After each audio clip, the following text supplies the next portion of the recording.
Hot Corner Casa Alice, siamo qui per parlare di Olga e abbiamo il regista Eli Grapp. Grazie intanto di essere qui. Come prima domanda ti chiedo, Olga è il tuo film d'esordio, hai avuto più paura o più felicità nel girarlo? Alors, c'est ton premier film. Tu as eu plus peur ou plus de la joie en le tournant? Ben, je crois que c'est un peu les deux. C'est les deux en permanence en fait. Tutte e due le cose sempre. On fait tout pour que ce soit exactement au niveau de ce qu'on avait prévu. Abbiamo fatto tutto quello che inizialmente era previsto fare, Et en même temps, le jeu, c'est de se laisser dépasser par les choses. però ho cercato anche che le cose mi prendessero un po' la mano, ecco. Quindi tutte e due le cose, tutte e due le emozioni. Donc ça donne le vertige en permanence, mais c'est à la fois inquiétant et joyeux. Quindi gioia e vertigini allo stesso tempo. Il film intreccia diverse situazioni, c'è lo sport, è una storia di sport, ma anche una storia di cronaca, di realtà e di avvenimenti storici, se pensiamo alla situazione ucraina. Ecco, come hai unito tutti questi elementi poi per farne una storia, un romanzo di formazione essenzialmente? C'est une histoire de sport, mais c'est aussi une histoire qui prend en considération le présent de l'Ukraine dans les faits révolutionnaires. Comment tu as pu joindre les deux choses? En fait, c'est un film qui pose la question de comment concilier son désir individuel avec le cours de l'histoire.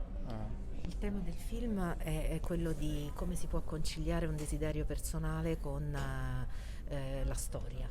Donc c'était très important pour moi d'être pleinement dans la passion de mon personnage. Quindi vivevo la passione del personaggio principale Pour que le choc de l'arrivée des images et de cet événement très collectif et très large soit plus grand.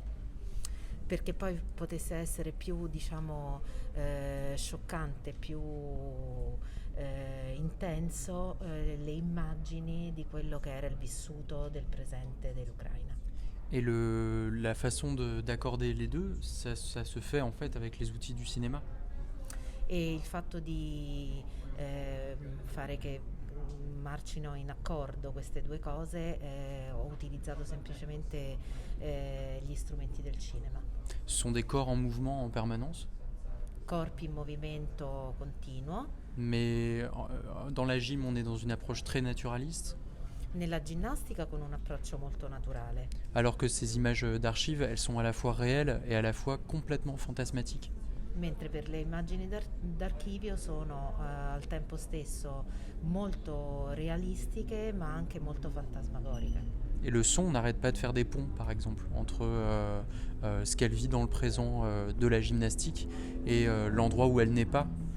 E questo avviene anche molto nel suono, cioè lo spazio dove lei pratica la ginnastica con lo spazio dove c'è totale assenza di suono, dove non c'è appunto quella passione.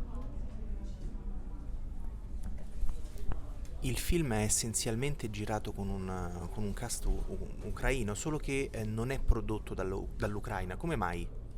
Alors, le cast est en prévalence, ce sont des filles ukrainiennes.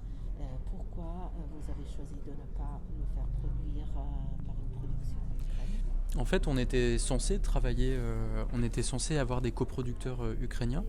Abbiamo tentato di avere dei coproduttori ucraini Et d'ailleurs, nos coproducteurs qu'on souhaitait sont devenus les producteurs exécutifs de toutes les parties qu'on a tournées en Ukraine. e infatti poi questi produttori che avevamo approcciato sono diventati poi i produttori esecutivi. On a passé le concours pour avoir les financements pour faire le film en Ukraine. On a passé le concours dans le ministère Abbiamo ukrainien. anche vinto il bando al ministero per diciamo, prendere i fondi ucraini per girare il film. On l'a eu. Li abbiamo avuti.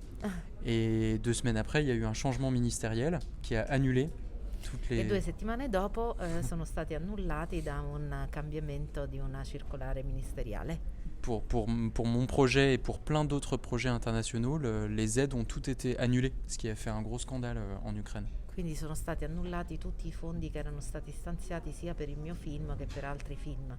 Improvvisamente da questa circolare Moi, j'aurais été très fier que le film y soit co-ukrainien.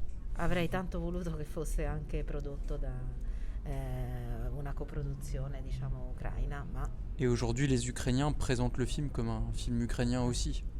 ok, ad oggi gli ucraini presentano il film anche come un film ucraino in realtà. Et pour moi, c'est pas un problème, ça, je suis d'accord. Et Però non è un problema, Non, sono d'accordo. on a fait le film. L'abbiamo fatto C'est le plus important. anche senza questi fondi, quindi è la cosa più importante.